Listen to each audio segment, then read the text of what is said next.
Dan yang paling penting, sahabat Perkusi Aceh, 10% dari hasil penjualan kaos dakwah ini akan kita bagikan kepada sahabat-sahabat kita yang kurang mampu di luar sana. Ilmu tanyo benar, amai tanyo benar, kure tanyo benar, ngak selamat dunia akhirat. Waalaikumsalam warahmatullahi wabarakatuh. I'tikaf itu secara bahasa menetap di sebuah tempat, apapun tempat dan apapun niatnya. Maka dulu orang-orang jahiliyah saat ditanyakan oleh Nabi kenapa tidak menyembah Allah, inna wajadna aba'ana alaihi ya'tifun, kenapa kalian menyembah berhala? Jawaban mereka, karena kami dapati nenek moyang kami itu i'tikaf di depan berhala, menyembah berhala.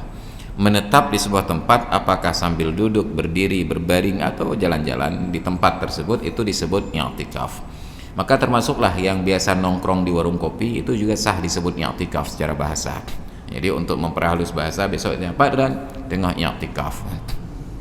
Itu i'tikaf lughatan secara bahasa, artinya menetap di sebuah tempat. Pan i'tikaf di Ule Karing, orang langsung terbayang pasti di Masjid Baitul Shalihin, padahal di Cudnun ataupun di Solong, i'tikaf secara bahasa.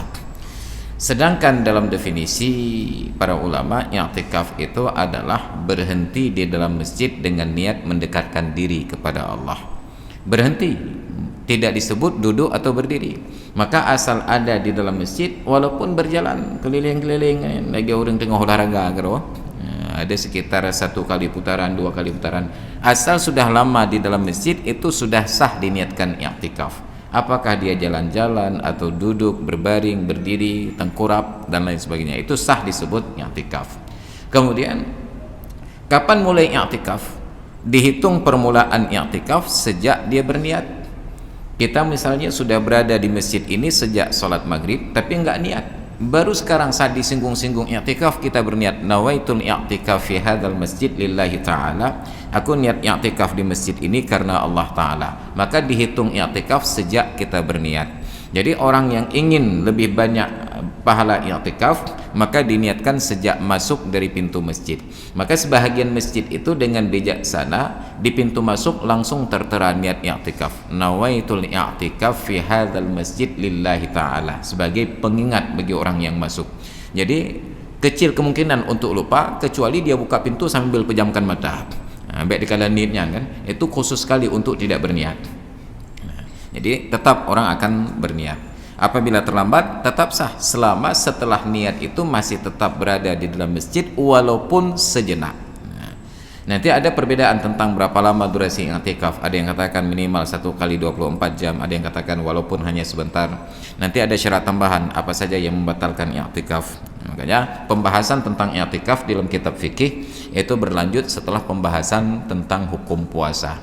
Karena di dalam Al-Quran Allah menyebutkan i'tikaf di ujung penjelasan ayat-ayat puasa pada surat Al-Baqarah 187.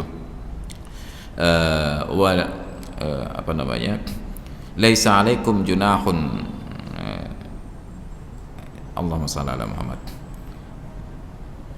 Tidak di uhilla lakum lailatas siyamir rafathu ila nisaikum hunna libasul lakum wa antum libasul lahunna. Pada pertengahan ayat dinyatakan wala tubashiruhunna wa antum aakifuna fil masajid, jangan kalian bersentuhan kulit dengan istri-istri kalian itu saat kalian sedang i'tikaf di dalam masjid. Maka hampir rata-rata kitab fikih membahas hukum i'tikaf pada ujung ayat puasa. Yang pertama karena posisi ayat ini, dan yang kedua karena Rasulullah biasanya mempraktekkan i'tikaf secara khusus pada bulan Ramadan, khususnya 10 hari yang akhir. Itu yang pertama. Yang kedua, ilmu itu disyaratkan berguru. Man la syaikha lahu fasyaitanu syaikhuh. Barang siapa yang tidak ada guru, maka setanlah yang menjadi gurunya. Cuma cara-cara untuk berguru ini banyak variasi.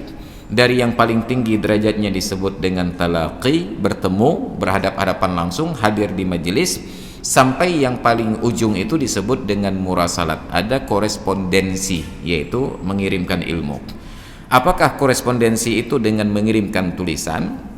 Di zaman ini sudah lebih canggih, bukan hanya tulisan tetapi juga suara, bukan hanya suara, bahkan sudah termasuk rupa. Makanya diterimalah di dalam dunia pendidikan ada yang namanya belajar daring. Gurunya di Cetkeeng, muridnya ada di Amerika. Di dalam waktu yang sama, itu disebut dengan talaqi, bersatu majelis dalam makna, secara makna, bukan secara fisik. Jadi yang sekarang belajar lewat media, selama silsilahnya benar, keilmuannya itu diikuti satu jalur.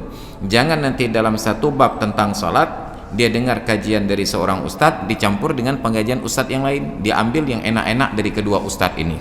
Itu kacau ilmunya, disebut dengan talfiq nanti. Jadi harus satu koridor keilmuan. Ya, itu tentang belajar ilmu. Maka boleh dari Google, boleh dari YouTube, karena semuanya itu menghasilkan maklumat, pengetahuan. Tapi untuk ibadah dalam hal-hal tertentu harus ditanya lebih detail lagi kepada guru-guru yang tertentu yang punya kapasitas apabila ada hal-hal yang tidak kita pahami secara bahasa.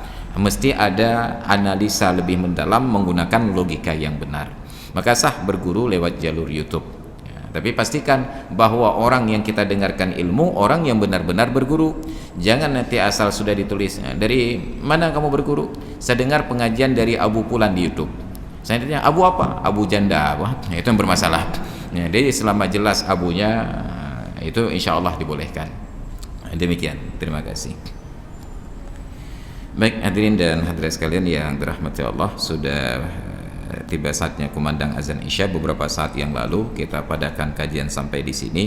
Insyaallah sisa 2 kali pertemuan kita akan fokus membicarakan tentang hukum kurban dan hukum-hukumnya. Mudah-mudahan menjadi panduan bagi kita yang akan melaksanakan kurban pada tahun ini. Demikian kajian kita, wallahu alam bissawab wa ilaihil marji'un wal ma'ab. A'udzu billahi minasyaitonir rajim. Bismillahirrahmanirrahim. Alhamdulillahi rabbil alamin wassalatu wassalamu ala sayidina Muhammad wa ala alihi wa sahbihi ajma'in. Allahumma rzuqna fahman nabiyyin wa hifdzal mursalin wa ilhamal malaikatil muqarrabin. Allahumma 'allimna 'ilman yanfa'una wanfa'na bima 'allamtana wa zidna 'ilman wa fahman wa alhiqna bis salihin. ربنا اغفر لنا ذنوبنا ولوالدينا وارحمهما كما ربيانا صغارا ولجميع المؤمنين والمؤمنات والمسلمين والمسلمات الأحياء منهم والأموات إنك سميع قريب مجيب الدعوات يا قاضي الحاجات اللهم اجعل جمعنا هذا جمعا مرحوما وتفرقنا من بعده تفرقا معصوما ولا تجعلنا ولا فينا شقيا ولا محروما ربنا آتنا في الدنيا حسنة وفي الآخرة حسنة وقنا عذاب النار وصلى الله على سيدنا محمد وعلى آله وصحبه أجمعين والحمد لله رب العالمين. الفاتحة. بسم الله الرحمن الرحيم.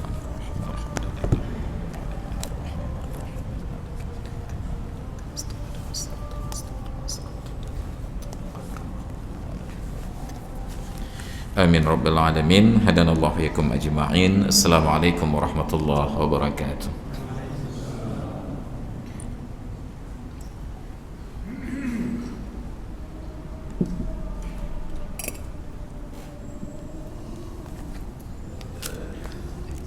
Ya, silakan.